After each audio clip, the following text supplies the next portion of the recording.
Last lesson, sorry my last friends lesson. Why? अरे I hardly knew how to write. अरे यार कितने मुश्किल से मैंने इसे लिखना सीखा था। I should never learn any more. अब मैं इससे ज़्यादा नहीं सीख पाऊँगा। क्यों? क्योंकि अब यहाँ पे तो अब जर्मन में सिखाया जाएगा। फ्रेंच भाषा मैं धीरे धीरे सीख रहा था, बड़ी मुश्किल से लिखना सीखा था, तब तक क्या हुआ, नया नियम आ गया। I must stop there. अब मुझे रुकना होगा, यानी अब मुझे आगे नहीं सीखने का मौका मिलेगा। Then oh how sorry I was for not learning my lesson. अब उससे इस बात का बड़ा गिल्टी फील हो रहा है, बड़ी शर्मिंदगी महसूस हो रहा है। अरे यार मैंने अपने लेसन को ठीक से नहीं सीखा, अगर मैंने सीखा होता तो आज मैं सीख गया होता। अब आगे वजह बता रहा है खुद वो कि वो क्यों नहीं सीख पाया। फॉर सीकिंग बर्ड्स एग, क्योंकि वो स्कूल जाने के बजाय पक्षियों के अंडे ढूंढने में टाइम बिता देता था। और गोइंग स्लाइडिंग ऑन द सार, सार वहाँ की एक नदी का नाम है, और बता रहा है वहाँ की नदी में स्लाइडिंग या फिर नहाने में, तैरने में समय बिता देता था, इसलिए नहीं पढ़ पाया। माई बुक्स, अपनी किताबों के बारे में क्या कह रहा है वो, that had seemed such a nuisance while ago. कुछ देर पहले तक उसकी किताबें जो उसे प्रॉब्लम में दे रही थी, समस्या दे रही थी, अजीब लग रहा था, बेकार लग रहा था। सो हैवी टू कैरी, भारी लग रहा था लेकर आने में, लेकर जाने में। My grammar and my history of saints, उसकी ग्रामर की किताबें और इतिहास में जो बड़े बड़े महापुरुषों की किताबें हैं जो जिनके बारे में लिखा गया, वो सारी चीज़ उसे बेकार लग रही थी कुछ देर पहले। वर ओल्ड फ्रेंड्स नाउ, लेकिन अब वो उससे दोस्त महसूस हो रहे हैं। वो ऐसा ही होता है, जब कोई चीज़ आपके पास होता है ना, तो उस समय तक आप उसकी कीमत नहीं समझ पाते, लेकिन जब जैसे वो आपसे दूर जाने लगता है ना, या आपसे कोई चीज़ आपसे दूर हो जाता है, तब आपको उसकी कीमत समझ में आती है। ये प्रकृति का नियम है, नेचर का नियम है। That I couldn't give up. अब आज कह रहा कि यार मैं इन सब चीज़ को छोड़ना नहीं चाहता, अब मैं पढ़ना चाहता हूँ। अभी तो नहीं पढ़ रहा था, जब डेली क्लासेस चल रही थी तब तो वो कहीं अंडे ढूंढने में निकल जाता था, या फिर नहाने में चला जाता, या फिर कहीं और टाइम बिता रहा था। लेकिन जैसे पता चला कि भाई अब आपको अपने फ्रेंड्स लैंग्वेज में नहीं पढ़ना, दूसरे भाषा में पढ़ना है, यानी वो सारी चीज़ें आपसे दूर होने वाली हैं। हिस्ट्री वगैरह सब चेंज होगा, क्योंकि यहाँ पे अब जर्मन की हिस्ट्री पढ़ाई जाएगी, ना कि फ्रेंच की हिस्ट्री पढ़ाई जाएगी। एंड एम हैमल टू, और ये जो टीचर हैं, ये टीचर भी इस लड़के को बहुत खटक रहे थे, क्योंकि टीचर मारते पीटते होंगे या फिर स्ट्रिक्ट रहते होंगे, तो ये टीचर भी इसको बड़ा अजीब लगते थे।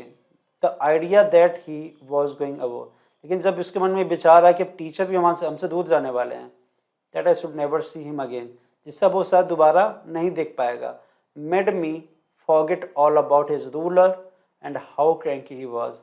अब वो चीज़ भूल गया, उनके रूलर्स, उनके जो वहाँ के नियम थे, कानून थे, अभी मारते पीटते थे, या फिर क्रैंकी मतलब बदमिजाज स्टूडेंट्स टाइप थे, डांटते थे, काफ़ी स्ट्रिक्ट रहते थे, वो सारी चीज़ें वो भूल जाना चाहता था वो, क्या जो हो गया सो हो गया, लेकिन मुझे सब तो यही चाहिए। यही वो टीचर जिन्हें वो अच्छा नहीं लग रहा था अभी तक, वही टीचर आपको, उस बच्चे को अच्छा ही नहीं लगा, लेकिन अब जैसे पता चला कि टीचर भी जाने वाले हैं, तो अब प्यार जग गया। क्या कह रहा है देखिए, पुअर मैन, बेचारे sir, it was a honour of this last lesson that he had put on his fine Sunday cloth. अभी इसके पहले उसने बताया था ना कि आज जब वो क्लास में उसने देखा कि गांव के कुछ लोग भी पीछे बैठे हुए थे, और हमारे जो सर वो भी नया नया ड्रेसेस पहन के आए, जो कि वो कभी निरीक्षण वाले दिन पहनते थे या फिर कोई प्राइज डे होता था उस दिन पहनते थे। अब उसे पता चला कि अच्छा ये आज इनका लास्ट लेसन है, उसी के रिस्पेक्ट में, उसी के ऑनर में ये संडे क्लॉथ पहन के आए, यानी वो जो नया नया कपड़ा है वो पहन के आए। एंड नाउ आई अंडरस्टूड, और उसे अब ये बात भी समझ में आ रही क्या, why the old man of the village was sitting there in the back of the room. Old man और गांव के जो लोग हैं वो क्लास के पीछे क्यों बैठे हुए हैं, क्योंकि वो भी सर के सम्मान में आए थे, रिस्पेक्ट देने आए थे, मतलब कह सकते विदाई समारोह में आए थे। It was because they were sorry, वो भी बहुत गिल्टी फील कर रहे थे, क्यों, too that they had not gone to school more, क्योंकि वो भी काफ़ी स्कूल नहीं गए, मतलब काफ़ी मतलब कि पढ़े लिखे नहीं थे, स्कूल काफ़ी दिन नहीं गए थे, यहाँ में साफ साफ मतलब कि वो ज़्यादा पढ़े लिखे नहीं हैं। It was their way of thanking our master for his 40 years of faithful service and of showing their respect for the country. That was there no more. वही कह रहे हैं कि it was their way of thanking our master for his 40 years faithful service है, यानी कि एक तरीका है। ये जो एम हैमल है, इन्हें करीब उस स्कूल में 40 साल हो गए सेवा करते हुए ईमानदारी के साथ, तो उन्हें थैंक करने आए हैं, उनके विदाई समारोह में आए हैं, उनके रिस्पेक्ट मतलब उनको रिस्पेक्ट के साथ विदा करने आए हैं। और एक तरीका है वहाँ पे क्या हर जगह का नियम है, जब लोग रिटायर्ड होते हैं तो उन्हें किसी तरीके से रिस्पेक्ट के साथ विदाई दी जाती है। And of showing their respect for their country that was their no more. वही कह रहा है कि जो उसका सम्मान में है और उसका जो सम्मान है अब वो शायद वो अपने देश इस देश में ज़्यादा नहीं रह पाए, जितने दिन इस देश में था उतने दिन उसने ईमानदारी से देश की सेवा की। देश की सेवा ये एक तरीके से कर सकते हैं, लेकिन अब वो नहीं रहे क्योंकि ये दो कंट्री अब जर्मनी में चले गया। हो सकता है इसका घर जो है फ्रांस में ही कहीं और हो। While I was thinking of all this, जब मैं इन सब चीज़ों के बारे में सोच रहा था, I heard my name called, मैंने सुना कि मेरा नाम बुलाया गया। It was my turn to decide, अब मेरी बारी थी सुनाने की। क्या? पार्टिसिपल के नियम। What would I not have given to be able to say, मैं क्या करने के लिए नहीं तैयार था? मैं सब कुछ करने के तैयार था। अब इसके पहले तो कभी नहीं याद किया था पार्टिसिपल के नियम, लेकिन अब बोला कि मैं सब कुछ करने के तैयार हूँ। That dreadful rule for the participle all through, वही कह रहा है कि पार्टिसिपल का कितना भी खतरनाक नियम हो मैं सुनाऊंगा, मैं उसके लिए सब कुछ करने के लिए तैयार हूँ। वेरी लाउड एंड क्लियरली, उसने सोचा था कि मेरा नाम तो बुलाया गया, मैं जा रहा हूँ, एकदम साफ साफ और क्लियर भाषा में तेज तेज सुना कराऊंगा। हो गया वो। इन क्या वो जब सुनाने लगा तो बता रहा कि एंड विदाउट वन मिस्टेक, और ये गलती करना मतलब बिना एक गलती किए वो सुनाना चाहता था। अब कहाँ सुना दोगे, इतना दिन तो पढ़े नहीं, जब पढ़ना था तो आज कहाँ सुना दोगे। चलो देखो क्या हुआ। अब उसने कहानी स्टार्ट की। जैसे उसने सुनाना स्टार्ट किया, but I got mixed up on the first word, कह रहा जैसे मैंने पार्टिसिपल के नियम सुधारने स्टार्ट किया मैं पहले ही वर्ड में अटक गया, फंस गया, कंफ्यूज हो गया। एंड स्टूड देयर, और वहीं पे खड़ा रह गया। Holding on to my desk, अपने डेस्क को पकड़े हुए वहीं खड़ा रह गया। माई हार्ट बीटिंग, वो बता रहा है उसका दिल जो है धड़क रहा था। And not daring to look up, और उसकी हिम्मत नहीं हो रही थी कि नज़र उठा के ऊपर देख ले। आई हर्ड एम हैमल से टू मी, मैंने सुना एम हैमल ने मुझसे कहा। क्या कहा? I want A scold you little France, अरे भाई फ्रांस मैं तुम्हें आज डांटूंगा नहीं, घबराओ मत तुम। क्योंकि वो सोच रहा था सुना तो नहीं पाया, सब तो आज मारेंगे, लेकिन ऐसा नहीं हुआ। You must feel bad enough, तुम खुद अपने आप में शर्मिंदगी महसूस कर रहे हो, देख लो ज़रा। सी हाउ इट इज़, देख लो आज क्या स्थिति हो गई है। Every day we have said to our self, हर दिन हम अपने आप से कहते हैं क्या? वाह I have a plenty of time, अरे भैया मेरे पास बहुत समय है, कल कर लेंगे। आई लर्न इट टुमारो, कल सीख लेंगे यार, बहुत समय है। And now you are see, लेकिन अब तुम देख लो where we have come out, हम कहाँ आ गए हैं। That's the great trouble with Alsace, और ये समस्या सिर्फ तुम्हारे साथ नहीं है, पूरे अल्सैस के साथ है, यानी वहाँ के सभी लोगों के साथ है। She puts off learning till tomorrow, जो टाल देते हैं कोई चीज़ सीखने के लिए कल पे। Now those fellows out there will have the right to say to है। अब देख लो अपने सहपाठी को, यहाँ सहपाठी मतलब वो लोग जिन्होंने इस पर कब्जा किया है, जर्मन वाले या पर्सिया वाले कह सकते हो, वो लोग, उन लोगों को तुमने मौका दे दिया कहने के लिए, उन्हें अधिकार दे दिया कहने के लिए। क्या? हाउ इज इट, अरे भाई कैसे तुम लोग कह सकते हो? How pretend to be French man, दिखावा करते तुम लोग फ्रेंच मैन हो, तुम अपनी भाषा लिख नहीं पा रहे हो, बोल नहीं पा रहे हो ठीक से, समझ नहीं पा रहे हो ठीक से, तो तुम अपने आप को कहते हो कि ना आई एम फ्रेंच मैन। जैसे मान लो हम लोग इंडिया वाले हैं और इंडिया कल्चर हम नहीं अपना रहे हैं, इंडिया की जो भी चीज़ें हैं कानून नहीं मान रहे हो, अपने आपको प्राउड आई एम इंडियन, तो बकवासबाजी है। हम अपनी भाषा लिख नहीं पा रहे हैं, बोल नहीं पा रहे हैं, तो हम कैसे प्राउड कर सकते हैं कि हम इंडियन हैं? तो दिखावा है सिर्फ ना ऐसे। And it you can neither speak not right और ओन लैंग्वेज, यानी उन लोगों को ये अधिकार दे दिया कि यार तुम लोग दिखावा करते हो फ्रेंच मैन होने का, तो देख लो ना, तो अभी तक तुम लोगों को अपनी भाषा बोलने आता है और ना लिखने आता है खुद की भाषा।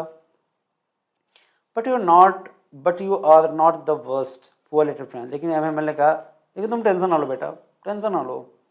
We have all a great deal to reproach our self with, ये पछतावा सिर्फ तुम्हें नहीं है, पूरे अल्सैस के साथ है, फ्लोरेन के साथ है।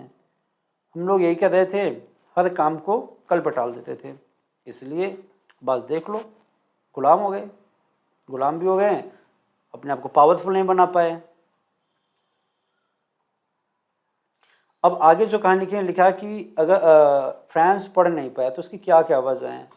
यहाँ लिखा जैसे your parents were not anxious enough to have to learn, तुम्हारे मम्मी पापा ही नहीं चाहते थे, वो लोग खुद ही ये मतलब इतने एक्टिव नहीं थे तुम्हें पढ़ाने के लिए, वो खुद ही नहीं चाहते तुम जाकर कहीं पढ़ो लिखो, खुद नहीं चाहते थे। ऐसा क्यों? They prefer to put you to work on a form और एट द मील्स, वो पढ़ाई की बजाय इतना ये प्रेफर करें कि तुम कहीं जाकर काम करो किसी फॉर्म पे या फिर मील पे। क्यों? सो एज टू, क्योंकि have a little more money, क्योंकि कहीं काम करोगे तो कुछ पैसा आएगा। एंड आई, और मैं भी, अब सर जो है टीचर जो है हेमल साहब जो खुद भी अपना ब्लेम करें, I have been to blame also, खुद को भी दोषी मानता हूँ। Have I not often sent you to water my flowers instead of learning your lesson, मैंने भी ये काम किया, तुम्हें पढ़ने के बजाय मैंने तुम्हें गार्डन भेजा कि जाके मेरे वहाँ गार्डन में पौधों को पानी डाल दो, ये तो गलत है। And when I wanted to go fishing, और जब मेरी इच्छा थी कि मैं आज जा रहा हूँ फिशिंग के लिए, did I not just give your holiday, मैंने तुम लोग को छुट्टी नहीं की। यानी टीचर ने बताया कि तुम नहीं पढ़ पा रहे हो या फिर तुमने नहीं पढ़ पाए तो उसके पीछे कई वजह हैं, घर वाले भी हैं, मैं भी हूँ, और भी रीजन हो सकते हो, तुम खुद भी लापरवाह हो सकते हो। Then from one thing to another, इस तरह से एक के बाद दूसरी एक्टिविटी होती गई। M Hamel went on to talk of the French language, और मिस्टर हैमल फ्रेंच लैंग्वेज में बातें बोलते गए। Saying that it was the most beautiful, और उन्होंने क्या बताया अपनी भाषा के बारे में, लैंग्वेज इन द वर्ल्ड, कि हमारी जो भाषा है, जो लैंग्वेज पूरी दुनिया में सबसे खूबसूरत लैंग्वेज है, सबकी लैंग्वेज खूबसूरत होती है। The clearest the most logical, हमारी जो भाषा है काफ़ी क्लियर है, काफ़ी लॉजिकल है।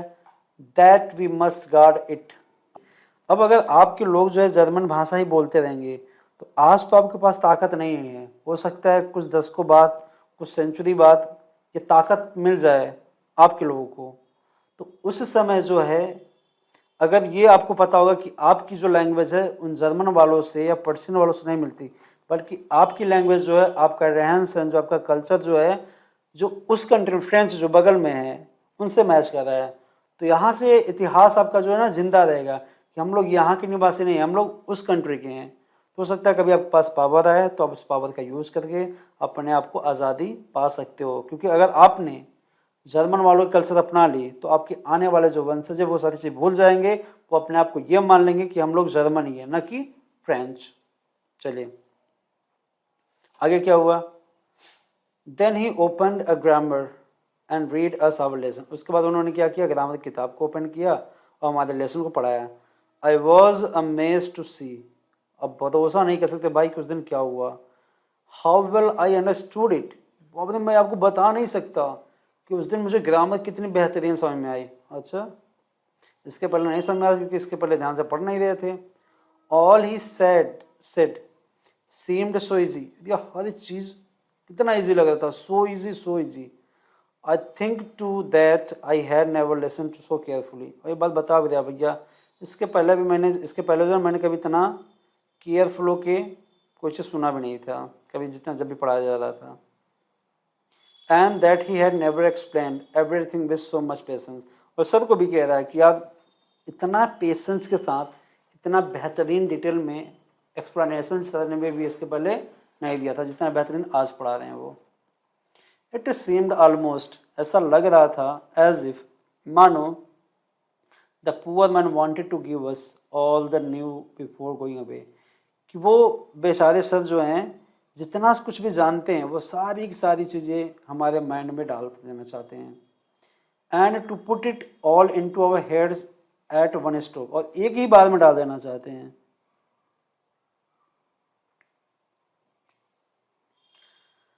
आफ्टर द ग्रामर की पढ़ाई खत्म हो गई, उसके बाद क्या हुआ, we had a lesson in writing, उसके बाद हम लोगों को लिखने के लिए दिया गया। That day M Hamel had new copies for us, उस दिन एम हैमल सभी बच्चों के लिए नई कॉपी लाए थे, और written in a beautiful round hand, उस कॉपी में लिखा गया था राउंड में क्या, फ्रांस अल्सेस, फ्रांस अल्सेस, इस तरह लिखा हुआ था। They looked like little flag floating everywhere in the school room, और वो इस तरह रखा गया था जैसे वो झंडे नहीं होते, फ्लैग होते हैं, फ्लोट करें, उसी तरह वो लहर रहे थे। Hung from the rod at the top of the our desk, desk के ऊपर जो रॉड था उसी रॉड पे टांगे गए थे, जब हवा चल रहा था तो वो हिल रहे थे। You ought to have seen how everyone set to work. अब को देखना चाहिए कि आज सभी लोग अपने काम में कितने व्यस्त हैं, ईमानदारी से सब कर रहे हैं। And how quiet it was, और कितना लोग शांत थे। The only sound was the sketching of the pens over the paper. आवाज़ किसकी आ रही थी? जब पेपर पे जो पेन से लिख रहे थे ना, सिर्फ वो आवाज़ आ रही थी। वंस सम बीटल फ्लू इन, एक बार क्या हुआ, एक मक्खी क्लास में आ गई, उड़ रही थी। But nobody paid any attention to them, लेकिन किसी ने भी उस मक्खी के उड़ने पर, उस मक्खी पे ध्यान नहीं दिया। Not even the littlest ones, उस क्लास की जो सबसे छोटा बच्चा था ना, उसने भी ध्यान से नहीं देखा, उसने भी नज़र उठा के नहीं देखा, अपने काम में लगा रहा। वो worked right on tracing their fish hooks, वो मछली पकड़ने वाला जो हुक था उसी को बनाने में लगा हुआ था, आर्ट कर रहा होगा, कला कर रहा होगा। ऐसे दैट वाज फ्रेंच, ऐसा लग रहा है जैसे वो कांटा भी फ्रेंच का ही हो। To on the roof the pigeon cooed very low, अब क्या हुआ, छत पे कबूतर धीरे धीरे आवाज़ में क्या कर रहे हैं, बोल रहे थे, आवाज़ कर रहे थे। And I thought to myself, मैंने खुद से सोचा, will they make them sing in German even the pigeon, ये जो जर्मन वाले हैं क्या ये लोग कबूतर को भी सिखाएंगे? भैया अब आप भाषा छोड़ दो, अब लोग गाना गाना है, कू करना है, जो भी करना है जर्मन में ही करना है। Whenever I looked up from my writing, I saw M. Hamel sitting motionless in his chair and gazing first at one thing, then at another. क्या कह रहे हैं कि जब मैं लिख रहा था तो मैंने जब नज़र उठा के देखा तो आई सॉ एम हैमल, मैंने एम हैमल को देखा कि वो sitting motionless in the chair, chair बैठे हुए थे और काफ़ी उदास भी थे। And gazing first at one thing then at another, अब वो वहाँ बैठ के क्लास के हर चीज़ को वन बाय वन क्या कर रहे थे, देख रहे थे। As if he wanted to fix his mind just how everything looked in that little classroom, वो इस तरह देख रहे थे जैसे मानो क्लास की जितनी भी चीज़ें थे उन सारी चीज़ों को अपने माइंड में फिक्स करना चाहते हैं, बैठाना चाहते हैं, जिस तरीके से क्लासरूम में कोई भी चीज़ है। फैंसी, अरे ज़रा सोचो, फॉर 40 ईयर्स, करीब 40 साल हो गए, he had been there in the same place, ये जो सर हैं, जो टीचर हैं, इनको 40 साल से इसी स्थान पे हैं। With his garden outside the window, उनका जो गार्डन है विंडो से बाहर की तरफ है, वहाँ से दिखता है। And his class in front of him, और जो क्लास है उनके सामने ही है।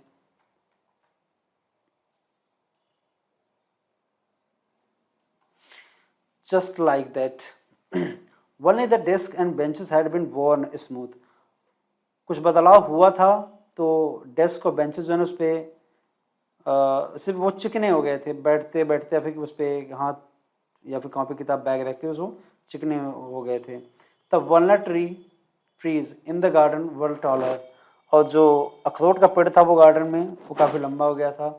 And the hop vine that he had planted himself went about the windows to the roof, और होप वाइन में एक तरह का पेड़ होता है, बेल कह सकते हैं, वो प्लांट जो है ना जिसे उन्होंने खुद लगाया था, वो विंडो से घूमते घूमते रूफ तक चला गया था।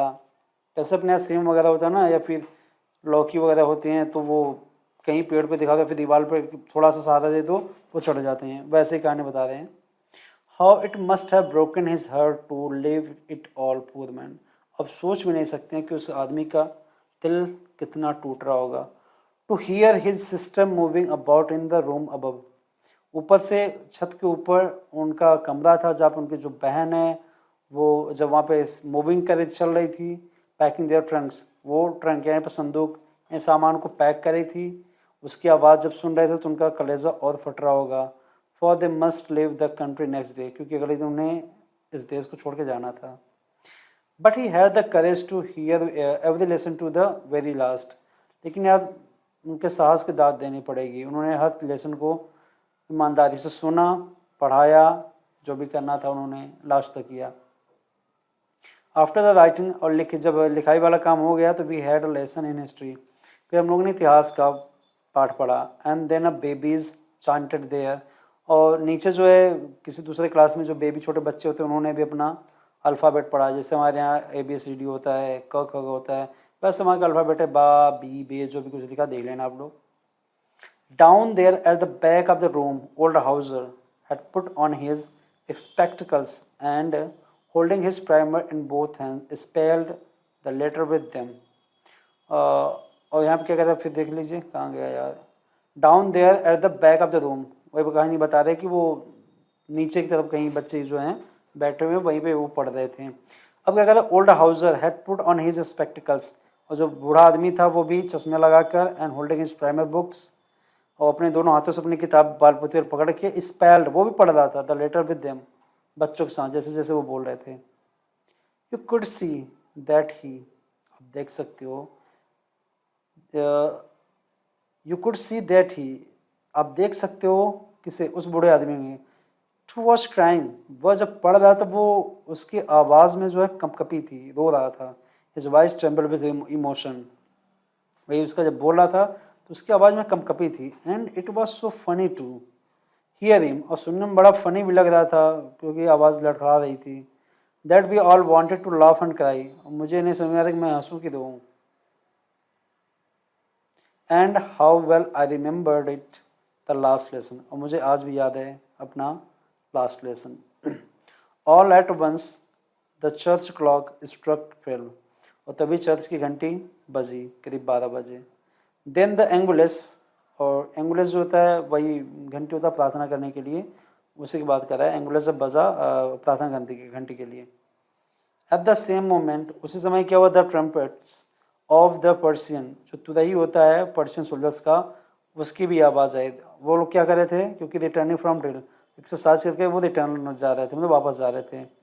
Sounded there sounded under our windows, और विंडो के नीचे से, विंडो की तरफ से जा रहे थे, उनका रास्ता होगा, और वहीं से आवाज़ अंदर आ रही थी। एम हैमल स्टूड अप, उसके बाद एम हैमल खड़े हुए, वेरी पेयल इन हिज चेयर, और उनके चेहरा पे उदासी छाई हुई थी, अपने चेयर से खड़े हो गए। I never saw him look so tall, हमने इतना आत्मविश्वास उन्हें कभी नहीं देखा, यानी काफ़ी कॉन्फिडेंट थे जब खड़े हुए। और उन्होंने बोलना स्टार्ट किया, माई फ्रेंड्स, मेरे दोस्तों, सैड ही, आई, 2 बार उन्होंने कहा मैं, बट समथिंग चोक्ड हिम, लेकिन उनका गला अवरुद्ध हो गया, वो बोल नहीं पाए। He could not go on, यानी इसके आगे वो बोल नहीं पाया। Then he turn to the blackboard, और उसके बाद वो कहाँ मूव कर गए, ब्लैक बोर्ड की तरफ। Took a piece of chalk, और चाक का एक टुकड़ा लिया, and bearing on with all his might, और जितनी ताकत हो सकती है उस ताकत से उन्होंने क्या किया, he wrote a large as large he could, जितना बड़ा लिख सकते थे उतना बड़ा लिखा बोर्ड पे, क्या, वी विल लव फ्रांस, यानी फ्रांस जिंदाबाद। देन ही स्टॉप्ड, उसको रुक गए, and lean his head against the wall, अपने सिर को दीवार के सहारे उन्होंने क्या किया, टांग दिया, लग गए, उसी सहारा ले लिया। एंड विदाउट अ वर्ड, बिना कोई वर्ड बोले, he made a gesture to us with his hand, अपने हाथों से सिर्फ इशारा किया, क्या इशारा किया, स्कूल इज डिसमिस्ड, स्कूल बंद हो गई है, यू मे गो ऑन, तुम लोग जा सकते हो।